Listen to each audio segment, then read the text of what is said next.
내 피부에는 어떤 스킨 부스터가 맞는지, 탄력과 두께 저하는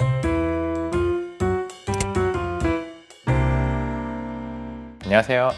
더한스 피부과 대표원장, 피부과 전문의 한지호입니다. 요즘 스킨 부스터 광고 많이 보셨죠? 김유정 씨, 문가영 씨, 차이렌 씨가 나오는 여러 재생, 탄력 관련 광고들이 많다 보니 이름은 익숙한데 정확히 어떤 시술인지 궁금해하시는 분들이 많습니다. 피부 좋아지는 주사라는 말까지는 알고 계시지만 무엇을 넣는 건지, 왜 종류가 이렇게 많은지, 서로 어떤 차이가 있는지는 막상 설명하려면 다들 어렵다고 하십니다. 그래서 오늘은 스킨 부스터가 실제로 무엇을 의미하는지 피부과 전문의 관점에서 한번 정리해드리겠습니다. 스킨 부스터는 피부 겉이 아니라 진피층의 기능을 회복시키는 주사입니다. 여기서 말하는 진피층이란 피부에서 탄력, 수분, 밀도, 결을 결정하는 핵심층이고, 여러분이 잘 아시는 콜라겐, 엘라스틴, 히알루론산 같은 지지구조물들이 전부 이 진피 안에 있습니다. 그래서 우리가 흔히 말하는 건조함, 탄력 저하, 모공, 잔주름 같은 변화는 사실은 이 표피 문제가 아니라 진피 기능 저하에서 시작됩니다.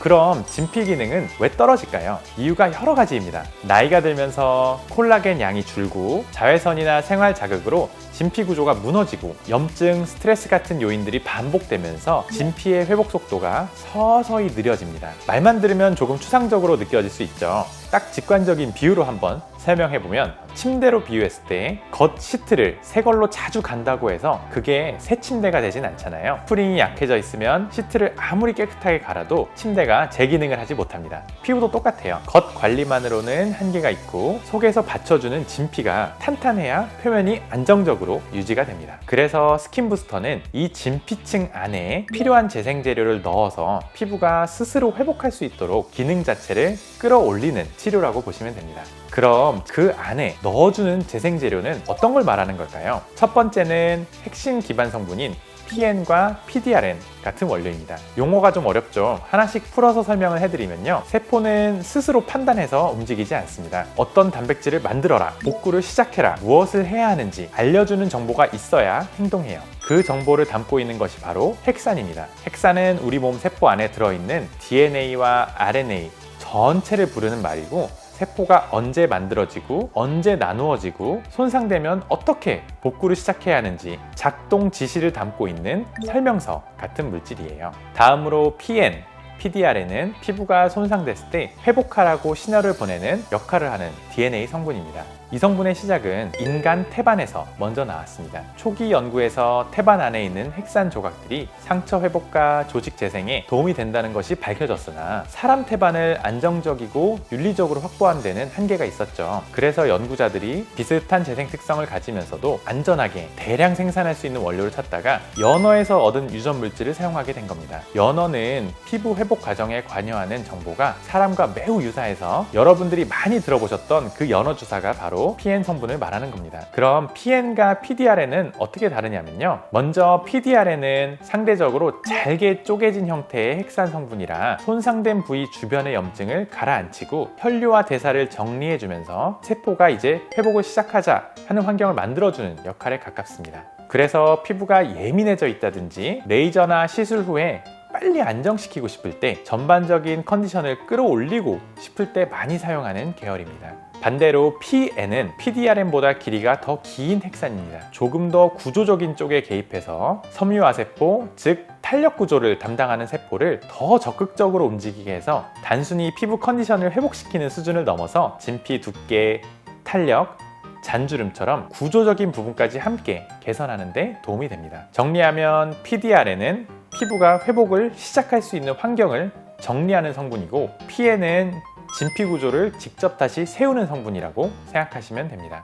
두 번째는 합성 고분자 계열입니다. PDO, 폴리디옥사논과 PDLA, 폴리디엘 락틱 애시드 등 여러 가지 종류의 성분들이 있으며, 진피 속에서 구조를 서서히 지지하고 콜라겐 생성을 자극하는 특징이 있습니다. 한 번 반응하고 끝나는 형태가 아니라 피부 속에서 서서히 분해되면서 성분이 머무는 동안 진피 속 섬유화세포를 지속적으로 자극하여 콜라겐과 엘라스틴 합성을 유도합니다. 이 과정이 몇 주에 걸쳐 점진적으로 이루어지기 때문에 진피 두께와 밀도는 서서히 강화되고 탄력과 피부 구조가 점진적으로 개선되는 효과를 기대할 수 있습니다. 주의할 점은 입자가 있는 성분이라 너무 얕게 주입하면 피부 표면이 고르지 않게 보이거나 만져질 수도 있고 피부가 매우 얇거나 흉터가 잘 생기는 분은 조심해야 합니다. 세 번째는 카하 성분입니다. 이 성분은 이름 그대로 칼슘 계열의 아주 미세한 입자로 이루어져 있습니다. 우리 몸의 뼈 성분과 유사한 구조를 가지고 있어서 피부 안에 들어가면 기둥 역할을 하면서 콜라겐 생성을 자극하는 특징이 있습니다. 이 성분은 단순히 촉촉해지는 정도가 아니라 무너진 깊은 층을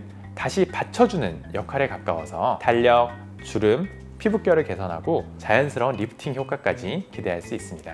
네 번째는 히알루론산 기반 성분입니다. 이 성분은 우리 피부에 원래 존재하는 수분 저장 물질을 기반으로 만들어져 있습니다. 분자 구조가 물을 끌어당기고 유지하는 힘이 매우 커서 진피층의 수분 저장고를 채워주면서 표면의 촉촉함과 결 정돈에 바로 관여하는 특징이 있습니다. 이 성분군은 탄력보다는 보습과 결 회복이 핵심인데 피부가 유난히 건조할 때, 잔주름이 잘 생기는 타입일 때, 메이크업이 뜨거나 들뜨는 경우가 많을 때 이처럼 표면 컨디션을 세밀하게 정돈해야 할 때 적합한 계열입니다. 이제 성분 이야기를 들었다면 가장 궁금한 부분은 결국 이것일 겁니다. 내 피부에는 어떤 스킨 부스터가 맞는지, 어떤 성분이 맞는지는 피부 타입, 탄력, 두께, 민감도, 생활 습관에 따라 개인차가 분명히 있을 수 있습니다. 그럼에도 전체적인 방향을 이해하실 수 있도록 참고용으로 정리해 보겠습니다. 첫 번째는 PN 계열입니다. 진피의 탄력과 두께처럼 구조적인 부분을 다시 세워야 할 때 선택하는 성분입니다. 탄력이 떨어지기 시작했거나 잔주름이 깊어지고 피부가 얇아서 쉽게 꺼지는 경우라면 표면 관리보다 진피 기반을 회복하는 것이 우선될 수 있습니다. 두 번째는 PDO, PDLA 합성 고분자 계열입니다. 진피 속에서 구조를 서서히 지지하고 콜라겐 생성을 자극하기 때문에 탄력, 두께, 밀도 등 구조적 개선이 필요한 피부에서 활용될 수 있습니다. 세 번째는 카하 계열입니다. 팔자, 광대, 턱선처럼 구조를 받쳐야 하는 부위에 주입하면 깊은 주름을 완화하고 얼굴 볼륨을 채워 자연스러운 탄력 개선 효과를 줍니다. 결과적으로 얼굴 전체 윤곽이 탄탄하게 정돈되고 자연스러운 리프팅 효과를 경험할 수 있습니다. 네 번째는 히알루론산 기반 스킨 부스터입니다. 표면의 건조함과 피부결 정리에 초점을 둔 계열입니다. 메이크업이 자주 들뜨거나 밀리고 만성적인 건조감이 반복되거나 얕은 잔주름이 잘 생기는 경우라면 진피 속 수분 저장 능력을 보완해주는 방식이 도움이 될 수 있습니다. 정리하면 탄력과 두께 저하는 PN, 진피 구조를 점진적으로 강화하고 싶은 경우는 PDO나 PDLA, 얼굴선 지지력, 주름, 탄력 문제는 카하, 건조, 잔주름, 결 정도는 히알루론산 계열이 참고 기준이 될 수 있습니다. 각 성분군별로 임상에서 활용되는 제품 예시를 들어보면 PN 계열에는 리쥬란 힐러가 포함될 수 있고 PDO, PDLA 계열에는 울트라콜과 주베루기, 카하 계열에는 레디어스, 히알루론산 계열에는 스킨바이브 등이 활용됩니다. 자, 여기까지 기본적인 내용들을 설명드렸고요. 이제 진료실에서 가장 많이 듣는 질문 탑2를 바로 말씀드리겠습니다. 첫 번째, 저는 왜 스킨 부스터 효과가 없을까요? 스킨 부스터는 즉각적으로 딱 티가 나는 시술이 아닌 진피층에서 서서히 회복을 유도하는 방식이라 1회만으로는 체감이 거의 없을 수 있습니다. 효과가 없는 것이 아니라 천천히 쌓이는 시술이라 처음에는 티가 약할 수 있다. 이렇게 이해하시면 됩니다. 두 번째, 스킨 부스터는 내성이 생기나요? 스킨 부스터는 내성이 생기는 시술이 아닙니다. 보톡스처럼 특정 수용체를 반복 자극하는 구조가 아니기 때문입니다. 시간이 지나면서 피부 두께나 탄력 같은 조건이 달라지면 예전에 잘 맞던 성분이 나중에는 덜 맞아 보일 수 있습니다. 이걸 내성으로 오해하는 경우가 많지만 정확하게는 피부 상태 변화에 가깝습니다. 스킨 부스터는 이름이 비슷해 보여도 각 성분이 작용하는 지점과 피부가 받아들이는 방식이 다르기 때문에 본인 피부가 어떤 상태인지 파악하는 것이 더 중요합니다. 피부과 전문의 한지호였습니다. 감사합니다.